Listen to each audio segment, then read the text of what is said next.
तालुक्यात लक्षा नावाच्या वाळू तस्कराने तहसीलदार यांचा बनावट शिक्का मारून बनावट सही करून महसूल प्रशासन व इतर व्यक्तींची आर्थिक फसवणूक केल्याचा प्रकार नुकताच उघडकीस आला आहे। राहुरी येथील महसूल प्रशासनाकडून काही दिवसांपूर्वी जप्त केलेल्या वाहनांचा लिलाव करण्यात आला होता। राहुरी येथील गणपती घाट परिसरामध्ये रहिवाशी असणारा लक्षा नामक वाळू तस्कराने तहसीलदार यांचा बनावट शिक्का मारून तसेच सही करून लिलावातील वाहनांचा ताबा घेतल्याचे दाखवले।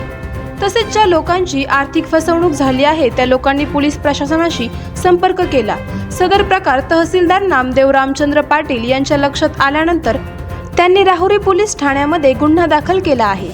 या घटनेचा पुढील तपास राहुरीचे PSI संजय ठेंगे यांच्या मार्गदर्शनाखाली सुरू आहे। या घटनेने महसूल प्रशासनामध्ये प्रचंड खळबळ उडाली आहे। आवाज जनतेचा न्यूजसाठी प्रतिनिधी अमोल जाधव।